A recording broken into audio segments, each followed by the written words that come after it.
Ke Mas Ganjar dulu, Mas Ganjar. Yang jelas Jawa Tengah itu termasuk daftar paling favorit pilihan jutaan PNS. Puluhan ribu orang mau kerja bersama Anda. Ya, 52.000. Wes, apa kira-kira daya tariknya ya Ganjar Pranowo dan Jawa Tengah sampai kemudian 52.000 orang mau bekerja? Yang pertama pasti kesempatan untuk bisa mendapatkan penghasilan. Ini rabaan saya ya. Yang kedua, penerimaan CPNS kan moratoriumnya dulu juga cukup lama. Yang ketiga, barangkali ada semangat kawan-kawan calon CPNS ini yang dia ingin berkontribusi untuk melakukan perubahan besar. Apalagi kalau S1 yang kemarin demo, kan rame tuh demonya tuh. Nyinyir terus. Nah, sekarang kita minta mereka daftar dan nanti kalau kamu masuk kira-kira bisa merubah apa enggak? Mungkin loh ya. Gitu. Itu tebakan Anda motivasinya. Kira-kira motivasinya begitu. Tapi kalau yang ditawarkan Provinsi Jawa Tengah sendiri apakah akan sepadan dengan keinginan mereka? Jangan PHP loh. Kalau tawaran saya pasti akan tawarkan kamu berintegritas tidak, kamu bisa inovasi tidak, kamu bisa berkreasi atau tidak. Kalau tidak, jangan daftar aja. Syaratnya itu? Ya, kalau enggak kamu bertabrakan dengan saya tiap hari. Daripada diomelin, ntar stres kan. Tapi kalau kamu kreatif, kamu inovatif, berintegritas, dan bisa membangun atau memperbarui sistem, sehingga layanan di masyarakat lebih mudah, lebih murah, lebih cepat, penuh dengan integritas, kayaknya kamu cepat-cepat daftar ke Jawa Tengah ketemu saya.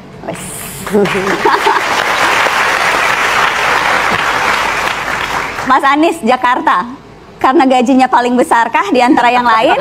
Atau karena apa? Apa kira-kira menariknya bekerja di pemerintahan Provinsi DKI Jakarta? Ya, ini kita pernah cek tahun lalu ketika teman-teman mendaftar CPNS itu ditanya apa sesungguhnya yang menjadi motif. Yang paling utama memang menyatakan bahwa stabilitas, kepastian, dan tentu gaji yang cukup baik, kompetitif. Gajinya kompetitif, ada kepastian, kemudian peluang belajar. Karena di Jakarta ada peluang untuk meneruskan belajar. Yang ketiga, membuat perubahan. Dan di Jakarta ini, karena memang kita ini sebuah kota, jadi ketika seorang PNS meskipun junior, dia bisa memiliki ide, dan ide itu bisa langsung dieksekusi. Karena memang kerjanya di tempat yang Jakarta ini hanya 600 km persegi nih, ukuran kotanya. Jadi dengan 10 juta penduduk, dengan urusan yang begitu banyak, jadi di setiap unit-unit itu mereka bisa punya ruang untuk membuat terobosan. Tidak harus sudah menduduki posisi yang cukup tinggi. Tentu, entry level. Kalau sampai di posisi tinggi artinya skalanya lebih luas. Saya beri contoh, datang ke pintu air di Manggarai misalnya. Awal tahun lalu saya datang ke sana, tempatnya bagus sekali gitu, rapi. Saya tanya apa yang terjadi. Ternyata ada pegawai yang kalau bicara level, dia bukan level atas, dia level paling bawah. Tapi yang dikerjakan adalah membuat inovasi terobosan di tempat itu sehingga menarik, dan itu terjadi di banyak tempat.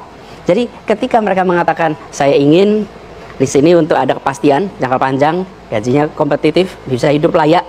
Karena Jakarta insya Allah bisa hidup layak sebagai PNS itu. Mention dong Mas angkanya, biar tambah kepengen. Mau, saya lihat ya datanya. Mau dong Mas, berapa biar konkret tawarannya? Kompetitif tuh berapa? Karena hidup anak muda sekarang mahal Mas Anies. Iya kan? Pejuang CPNS tuh.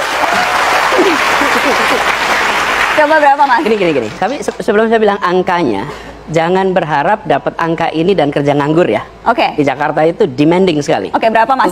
Coba dulu Mas. Nih ya. Kalau untuk S1 CPNS itu 6,9 juta take home pay-nya. Oke, gajinya 2 juta, kemudian TKD-nya 4,8. Nanti ketika dia setelah 1 tahun menjadi PNS, maka gajinya 2,5 dan TKD-nya 17 juta. Jadi 19 juta. 19 juta ya. Dalam setahun bekerja? Ya. Kalau perform? Kalau perform tentu saja. Nah, 19 itu jangan dibayangkan terima 19, bukan. Gajinya dia itu adalah 2,6 juta. Yang ini adalah tunjangan kinerja. Karena itu harus kinerjanya baik.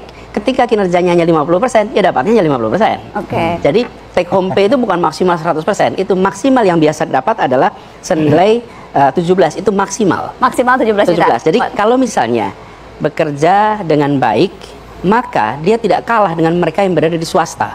Karena begini, kami di Jakarta membutuhkan PNS-PNS yang bekerja atas nama publik, dengan uang pajak dari publik, yang kinerjanya tidak boleh kalah dengan private sector. Karena di sini kompetisinya dengan private sector. Dan tuntutannya tinggi. Karena itu buat yang berminat masuk ke Jakarta, maka Ya, Anda akan mendapatkan reward yang baik. Tapi ingat, Anda harus kerja ekstra keras, inovatif, dan berintegritas. Baru bisa dapat itu. Baru bisa dapat.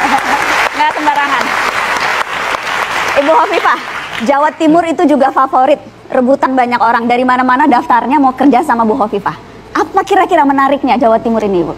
Saya yang senang karena kalau mereka tertarik ke Jawa Timur, saya rasa paling tidak mereka tahu kita menawarkan cetar. Mereka siap kerja cepat, mereka siap kerja efektif, efisien, mereka harus tanggap, mereka harus transparan, mereka harus accountable, dan mereka harus responsif. Karena tagline kami cetar, pasti mereka saya rasa pasti sudah sounding, kalau aku di Jawa Timur, pasti saya bisa bereksperimentasi lebih banyak, saya bisa mengaktualisasikan potensi lebih bagus, dan seterusnya.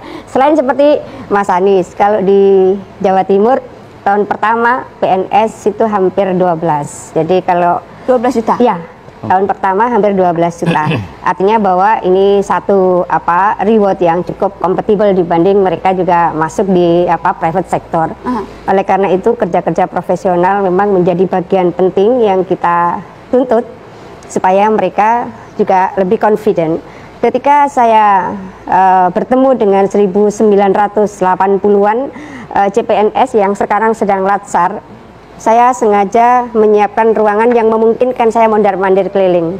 Apa yang Anda temui, Bu? Yang saya tanya begini, ada nggak yang tadinya kesini tuh karena kesasar, pengennya jadi pegawai di Kemlu? Banyak juga, karena pengen jadi diplomat. Ada nggak yang dulu pengen di BI? Banyak juga gitu. Nah, saya tidak mau ini jadi tempat buangan. Nah, oleh karena itu, saya ingin memastikan bahwa ini adalah tempat terbaik bagi mereka untuk mendedikasikan diri dan seluruh potensi efektif yang dimiliki. Itu yang sekarang Harus jadi pilihan pertama. Harus jadi pilihan pertama. Saya nggak mau. Nggak ada yang mau jadi nomor 2 ya, Bu? Enggak lah. Jangan duakan aku. Jadi saya berharap bahwa yang sekarang mendaftar itu sudah 59 ribuan ya, konfirmasi dari BKN. Saya berharap bahwa mereka akan berseiring dengan tagline-nya Pemprov Jawa Timur yang cetar itu. Yang cetar. Kita sebut tangan dong untuk Bu Hovifah.